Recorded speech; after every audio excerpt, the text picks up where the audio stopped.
Welcome back. Today is May 21st, 2026, and we have the great privilege of being joined by Colonel Douglas Macgregor, the former advisor to the U.S. Secretary of Defense, a decorated combat veteran and author.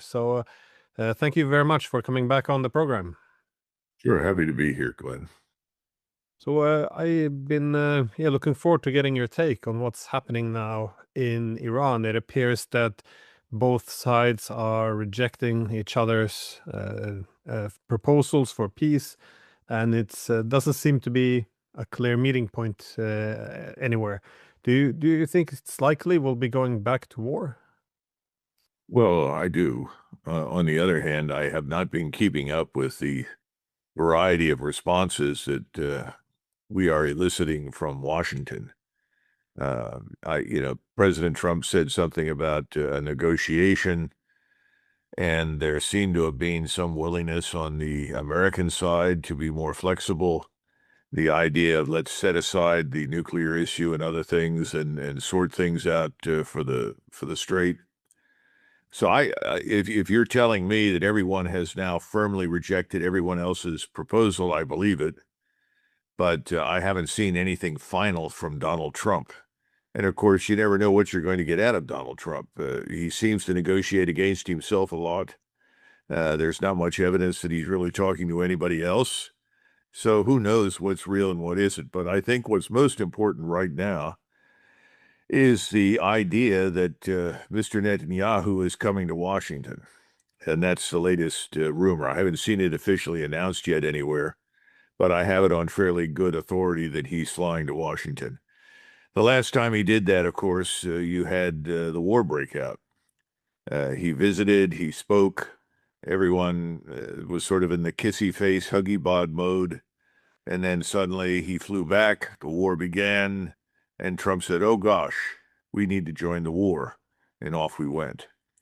So I don't know what's going to happen now, but the fact that he's coming to visit tells me that he wants to make sure that Trump is not losing his grip, that Trump is not weakening, that Trump is not trying to cut a separate deal. All of those things may or may not be true. I have no idea. So at this point, I would expect it to start up. I just don't know when. The interesting thing is this overlaps, as you know, with the Hajj in Saudi Arabia that begins on the 24th, and that's usually a 10 or 11-day event. So that would mean that we would be going to war in the middle of the so-called pilgrimage. Whether or not that's significant, I have no idea. The other thing is that I'm still unclear on whether or not the Saudis and the Qataris are going to authorize our use of their airspace, or for that matter, any bases. I don't know what the outcome there is. I mean, there's so much, I don't want to say disinformation, but contradictory information floating around inside the Beltway. It's very hard to know what is real or isn't. But to go back to your original question, do I think they'll go back to fighting? Yes, I do. Well, what has changed though during this ceasefire, the pause? To what extent has each side been able to replenish their arms, regroup, and I guess prepare for war again? And also, what would you expect to see different this time around? Would the U.S. go faster up the escalation ladder? I assume Iran would respond in kind. Uh, I mean, given that Trump wanted this ceasefire, what do you think is going to be done different this time around? I think that the opening will be a sledgehammer by the United States, frankly. My impression is that we have brought not only, let's back up a minute. We talk in military terms in the Army about basic loads of ammunition. Usually you think in terms of three basic loads. There's the first one that is supposed to get you through the first week or so of combat. Then there's the second that is supposed to come in and assure that you can stay there for another week or 2 weeks. Then there's a third that keeps you in the fight for a month. I think we have something like that happening right now with our air and naval forces. We are absolutely loaded to the gills with munitions and aircraft and missiles. No question about it. Everything is ready to go. But in addition to that, this time around, I think we have almost the same amount of ammunition in reserve. which means that instead of getting a 3 or 4 year intensive bombardment or 3 or 4 day intensive bombardment, you could conceivably keep it going for 5 to 7 days. So I expect that this will be much more intense, much more severe, inflict much more damage. Now, the question is, what does that mean to targeting? And I don't have access to the targeteer, but if you are limited to air and naval power and you don't have any ground forces that you can use to exploit strikes, then it becomes an exercise in trying to determine which target set is going to be the most useful to you in terms of compelling the enemy to collapse or disintegrate or surrender.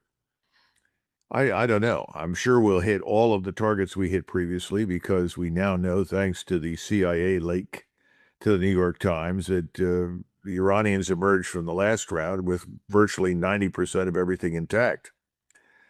Well, if 90% was intact the last time around, that means we're now facing, with almost complete certainty, 100% readiness, because I think that level of replenishment has occurred on the Iranian side. In addition to that, there are several sources claiming that additional Russian radars for air and missile defense, and some for purely targeting at great distance, and the Chinese have brought in some additional missiles, some of the same ones that have been fired in the past, but a new class of missile, a very well-known but not used thus far cruise missile designed to sink ships at sea out to 300-kilometer ranges. So that means, 180 miles. That would probably hold everyone quite a distance from the opening to the Persian Gulf. Now, the other thing is that there's evidence that Russian and Chinese technicians are also on the ground helping to operate these systems. Now, none of that should surprise us because we've been doing that in Ukraine for the Ukrainians against the Russians now for years. But nevertheless, you have people in Washington who say, well, this is outrageous. We can't have, what are these Russians and Chinese doing? Well, what do you think they're doing? They're doing to us what we've been doing to them. So I think this is a very serious moment. I think we're going to see far more damage this time done by both sides to each other. And I think that we can bet with virtually 100% certainty that Iran will finish off the oil infrastructure on the west side of the Persian Gulf. And I imagine they may well go after the desalination plants that have an enormous impact on Saudi Arabia, not just the Emirates, to the point where if they destroy the one that's in Al-Jubail, then that means Riyadh runs out of drinking water almost instantly, in which case they have to evacuate the capital because they have no other way to provide drinking water. This is a very serious moment, and I think it reflects, particularly on Donald Trump's side and with Mr. Netanyahu, a certain level of desperation. They've got to win this in their minds. Do whatever it takes short of the use of a nuclear weapon. Now, some people think that the Israelis could actually break that taboo and use a nuclear weapon. I don't know. I certainly hope not, because that would open up Pandora's box and then anything becomes possible. But assuming that doesn't happen, I think every conceivable form of attack is going to be employed this time around with far more intensity than we saw the first time. Well, about this reported split between Trump and Netanyahu. So allegedly, Trump wants to make a peace with the Iranians, or at least get a longer pause. And Netanyahu wants to continue to degrade the Iranian military, ideally knock out the government. Do you think this is there's a lot of substance to this, or is it meant to make the Iranians lower their guard, or how are you reading the situation? Because it could be possible. Well, I think the Persian Gulf has turned out to be, for Donald Trump, the Hotel California. You check in, but you can never check out. He'd like to check out. There's no doubt in my mind that that's the case. But he also has obligations to his Israeli lobby, not just Mr. Netanyahu personally and the Israeli state, but to his donors who funded his election. And I think they want the complete and utter annihilation of Iran. And I think he's probably saying, well, I understand that, but what if we can't do that? Then their answer is go back and find another way to do it. In other words, there's no easy exit for Mr. Trump from this mess. So I think the best that he could hope for is what you just described, some sort of pause. And whenever you get a pause, I think he spends a great deal of time trying to figure out, well, how do I exploit this pause to either win or escape? One of the two. And I don't think it's working out very well for him because I don't think there's an easy answer. So I think, yes, there's probably a split along those lines. But on the other hand, how much maneuver room has President Trump really left himself? Now, we know from the past that he's a very, very much inclined to exaggerate, and he frequently lies about the level of discourse between Iran and the United States, between Iran and Pakistan, between Iran and the Emirates, or the Emirates and Pakistan. So it's very hard to gauge what's real and what isn't. So I've really gotten to the point now where I don't bother trying to figure out what's real and what is. It's a waste of time. So I think he's in the Hotel California. He wants to check out. He can't. That means he's got to restart the war. Now, what happens if he restarts the war and after another 3 weeks, we're zero, nowhere? We're in the same position we were before. Well, then he's humiliated. Then he has to make an ignominious withdrawal. He has to admit failure. Will he do that? I don't know. He may say, well, there's nothing left now. It'll be another midnight hammer exercise. We've destroyed everything. There's no reason to keep this up. Iran no longer represents a threat to anybody. Iran is impotent. Its neighbors are no longer afraid. Of course, most of its neighbors no longer exist because they've been bombed out of existence in the Persian Gulf region. But he may say that and then say, I'm going home and I plan to attend the World Cup. Who knows? Anything is possible. But what will people at home feel? What will they think? And we can't be certain of that right now because the real effects of the disaster in the Gulf haven't been felt here yet. I think by the end of June, the beginning of July, our strategic petroleum reserve is going to be getting very low to the point where it's in danger of going dry. That puts us in a difficult position. It's already clear that we can't afford to export all of the crude that people are asking us to export because we need that as the foundation for our refining industry. We also have a problem with the oil that we extract from shale. That has to be exported because we don't have the refineries to deal with it because of the difference between the shale oil and normal oil or normal crude.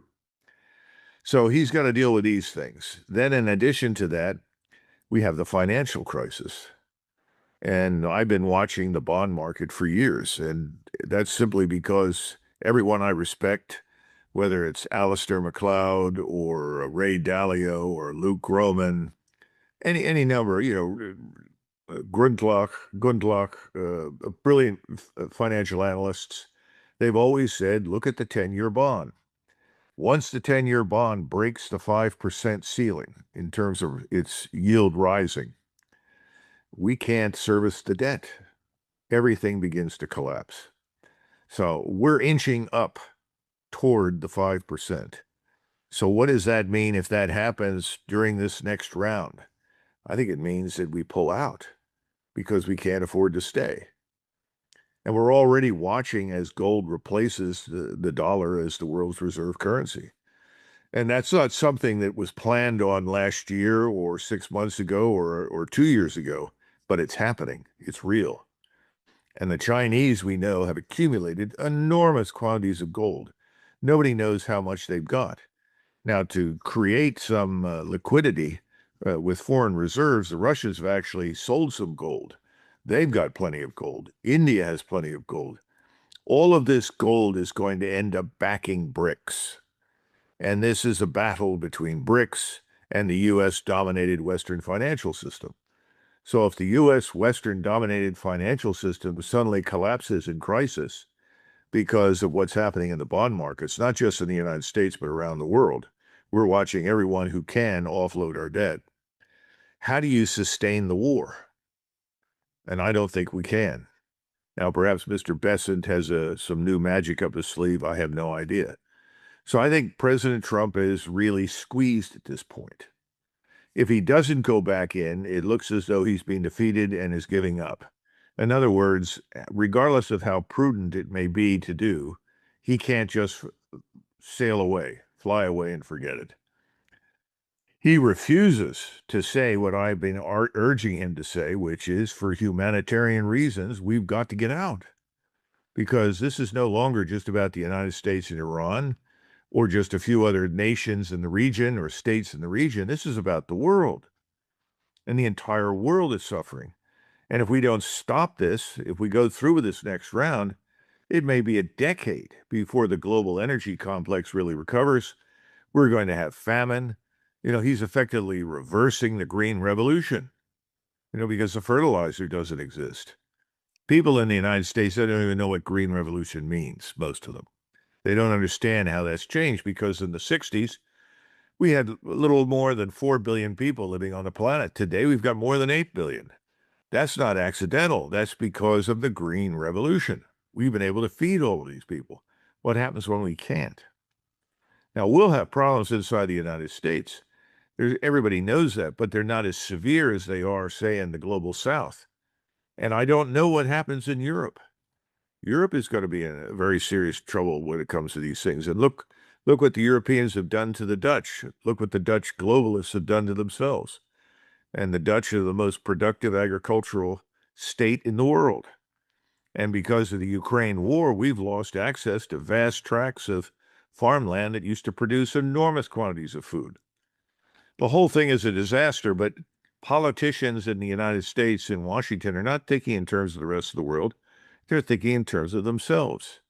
And there's also remembering how much money they have been able to line their pockets with as a result of the Israel lobby and the Israel lobby supporters and all the other lobbyists that are out there that have no interest whatsoever in anything that happens anywhere but in the United States. So it's a bad situation.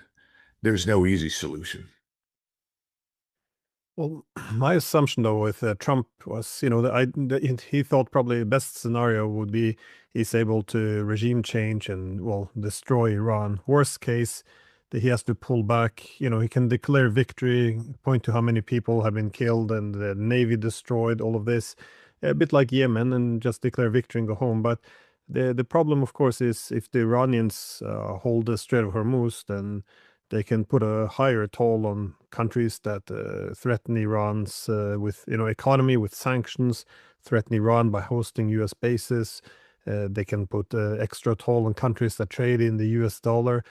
So that's what I was wondering, how does the world look like if the U.S. is effectively defeated in Iran, if defined as the U.S. having to pull back with the Strait of Hormuz then solid under under Iranian control, and being able to essentially use the tolls to create this incentive system to have its own economic and military security, well, shored up.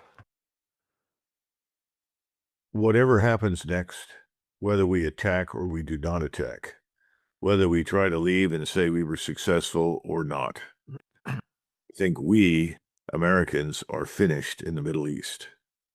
And I think that's the greatest concern that Mr. Netanyahu has right now. If we cannot break Iran's grip on the Persian Gulf, if we cannot force our way back into the Persian Gulf, and I think it's pretty clear that we cannot, that means that we are finished in the region. We will not come back into these bases. There will be nothing to rebuild. It will be a decade before the countries that existed there even recover, if some of them ever recover at all. Because frankly, in that part of the world, there just isn't enough water to support much development.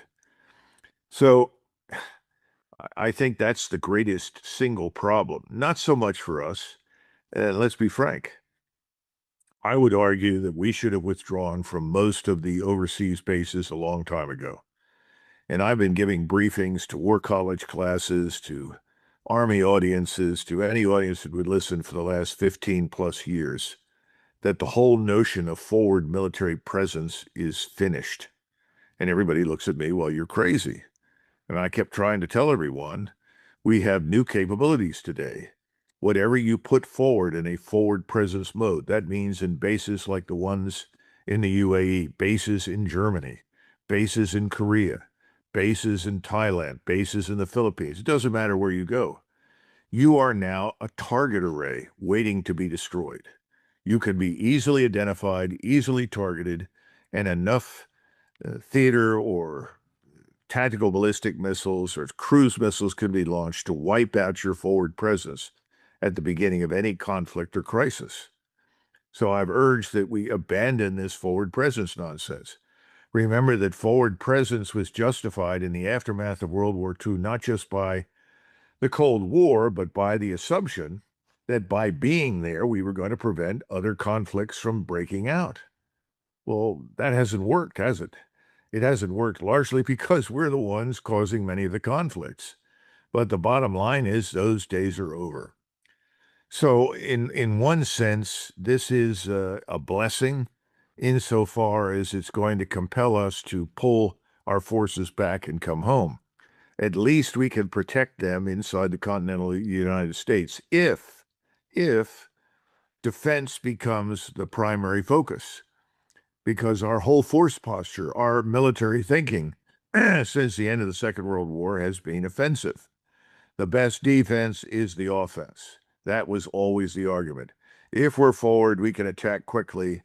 We can nip this problem in the bud. In other words, we can solve this problem before it gets out of control. Those days are over. Technology has changed. You cannot do that anymore. And if you try, you'll just lose your forces. That means we've got to come back to the continental United States and figure out how are we going to defend ourselves? Because this strategic defense is now superior to any strategic offense. The only thing that is left that we cannot stop are hypersonic missiles in the form of intercontinental ballistic missiles, which means that we live permanently, and the Russians and the Chinese and others who have ICBMs, permanently under the threat of total destruction if any of those are used. So other than that, which is unchanging, the world is a very, very different place. We can't operate in the world of the past. It's gone. This is a new world. So what are we going to do? I don't think Americans have thought that through. I don't think anyone in Washington has thought it through. And they're all very reactionary. Oh, we can never leave Korea. Oh, we can never leave Japan. Well, wait a minute. We don't live in Korea. You don't live in Japan. They're not part of the United States. What do you mean you say we can't leave? And now we have governments like the one in South Korea that's effectively telling us, listen, we really think you ought to get out. Now, they don't say that publicly, but they do behind doors, closed doors, and they're very polite about it. But it's getting to the point where at some point in time, there will be no more politeness, and they will just say, come on, you got to go. Now, why would they want us to go? For the same reason that I don't think anyone's going to invite us back into the Gulf, because we are seen as a catalyst for conflict. We are not indigenous to the region. We're not organic to the international system in that area. Wherever we are foreign, a foreign entity, and we have the potential to drag countries with us into conflicts that they would otherwise never fight, we are unwanted. And we have now gone to war with Iran largely as a result of Israel's interests, not our own. And that's the problem. No one wants to be dragged into anything unless it involves them. And the one state among the Emirates that was most interested in the same thing Israel was the United Arab Emirates. They were effectively aligned with Israel. So they were interested in the destruction of Iran. That has not worked. That's been a disaster for the UAE. Well, to pivot to another horrific war where also there's some allies who are reorienting themselves, it appears that as the US is pulling a bit away from the Ukraine war, or at least outsourcing it to the Europeans are seemingly escalating a bit. At least the Russians are now accusing the Baltic states of either facilitating or just tolerating Ukrainian drone strikes through their territory, if not even launched from their territory. How are you seeing this situation? Because I'm getting messages from Moscow that this is it. Accepting this would be it would be much more dangerous than responding in some way. Do you, yeah, how are you assessing this? Well, what I'm going to say is something that I'm sure the Russians already know, so I don't think I'm giving anything away. But people need to understand that the flight paths and the targeting for these long-range drone strikes have all been provided by American military capability. You can't fly from where they were launched in Ukraine across the Baltic states and then strike targets just outside of St. Petersburg without U.S. help and assistance. Our surveillance aircraft, our satellites have mapped every refinery, every oil derrick, every airfield, every installation of strategic or operational military importance inside Russia. That information has been gold to the Ukrainians who have no military capability today other than drones. That's all they've got. They can't launch an offensive on the ground. They'll lose everyone that they have in the space of a few hours. They can't move and conquer new territory for any length of time. There's nothing they can do except launch these drones in a series of what I would call revenge strikes. But these strikes have reached the point where the Russians have had it. Their patience is gone. They're angry. And the Russian population, as much as it supports President Putin, is effectively saying this has got to stop. We all understand this is a special military operation, but either crush this or declare war or both. Get it done. End this. I think we're very close to that. However, something has always been working in Mr. Putin's favor, and that has been the globalist regimes themselves in Western Europe and the policies that they've pursued. Their policies have been economically, socially, culturally destructive. We now have millions of people living inside Europe that would, under normal circumstances, never be there because globalist leaders, going back to Merkel, have opened the borders and allowed millions of people into those countries who are now living at great expense to the economies in those countries. People who are so fundamentally different that they can never be assimilated and don't want to be assimilated.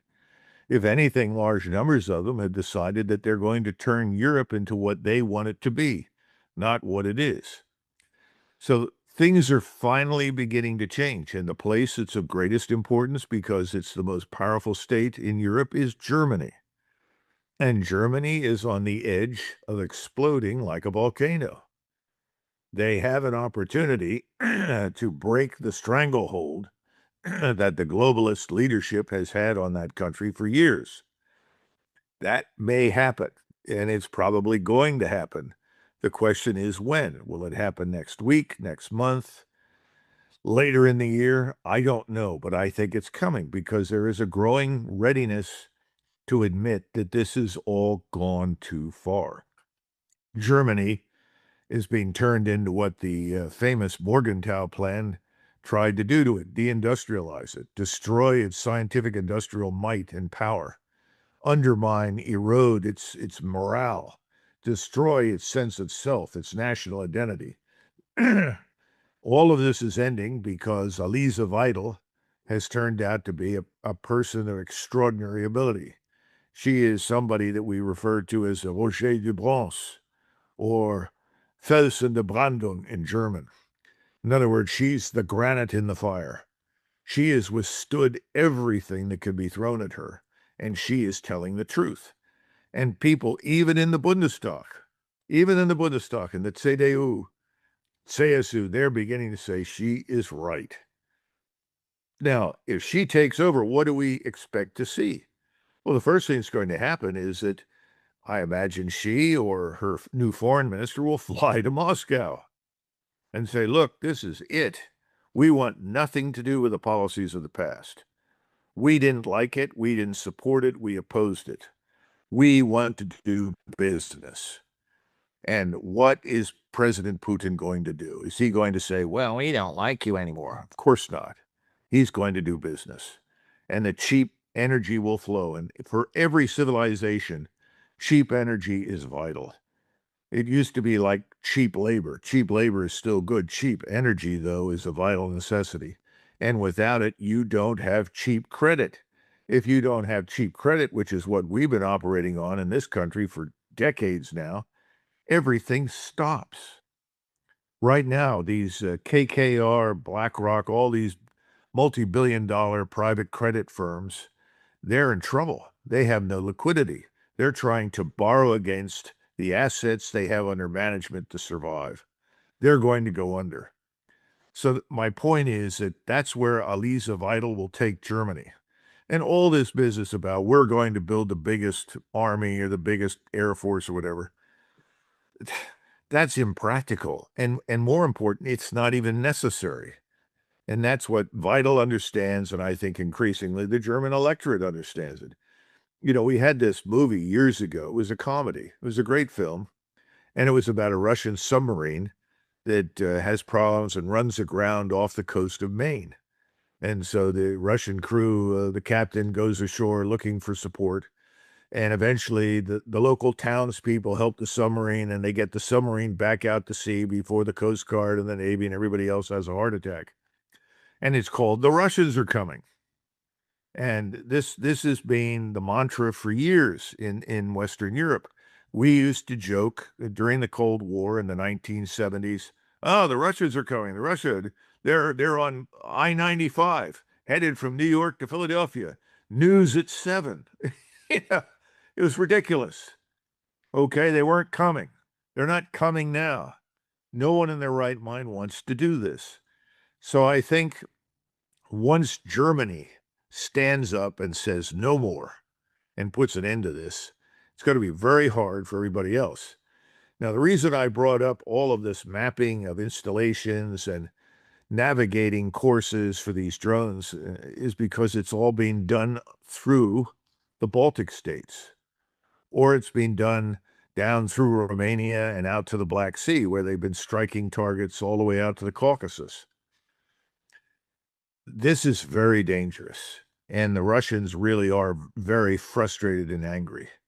And again, it's unnecessary. But you've got unbalanced, unreasonable, dangerous people like this Callas, who is the EU foreign minister.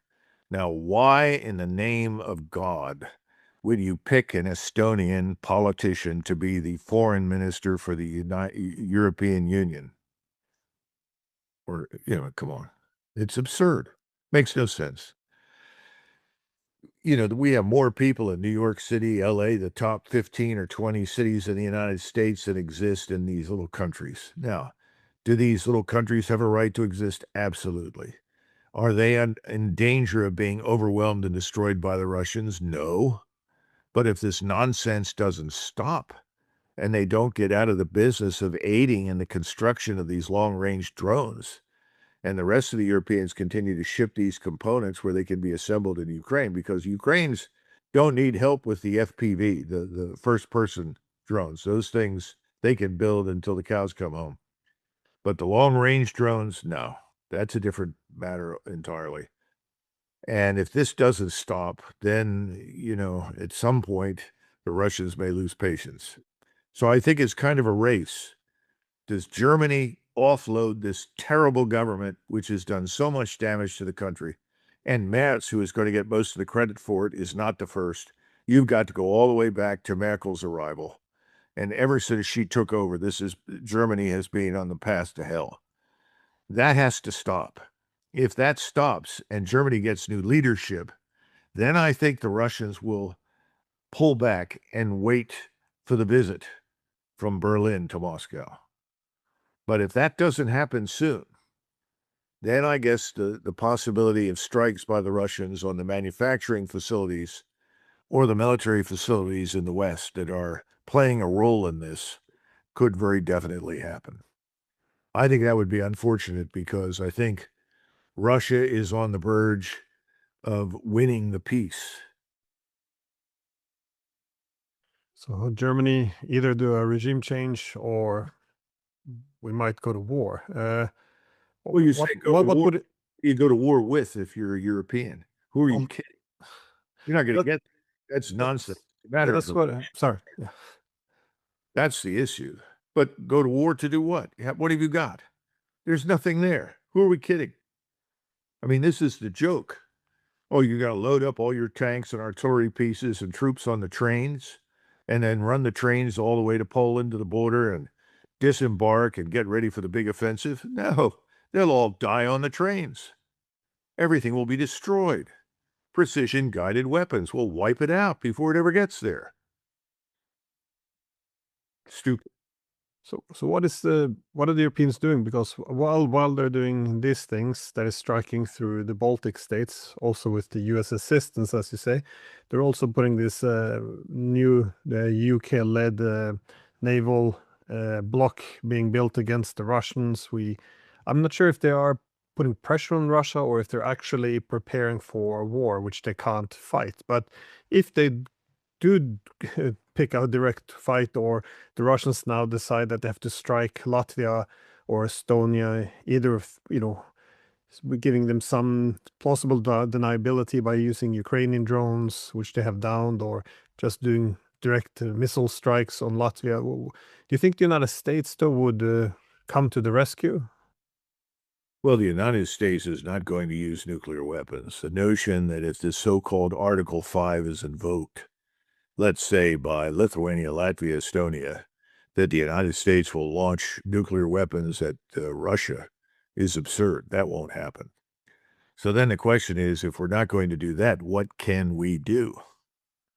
Well, right now, we've gone through about 2/3 plus of our missile arsenal. I don't know what the exact numbers are. If we launch very next in the next few days, and we go into another phase, I think we'll go from 2/3 having been expended down to perhaps less than a fifth on hand. At which point in time, what can we do? Very little. Because if we're going to get into an attrition conflict involving missiles, we're going to lose it because the Russians can produce more. The Chinese can produce more. And the Chinese are certainly not going to stand by and watch us brutalize or try to destroy Russia.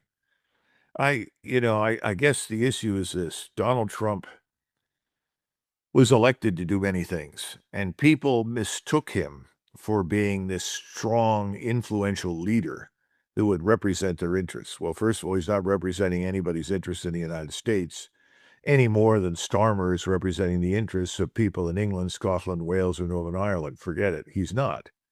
That's increasingly obvious. Macron, I'll let others debate that, but I think he's on very fragile territory as well. Meloni has tried to back off, but she hasn't taken decisive steps that she needs to take for Italy. So what do we expect Donald Trump to do? I wouldn't expect him to do much because we can't fight two wars at once. Not if the wars involve vast numbers of missile exchanges, because most of those are being expended down in CENTCOMs, U.S. Central Command in the Middle East. We have limited numbers.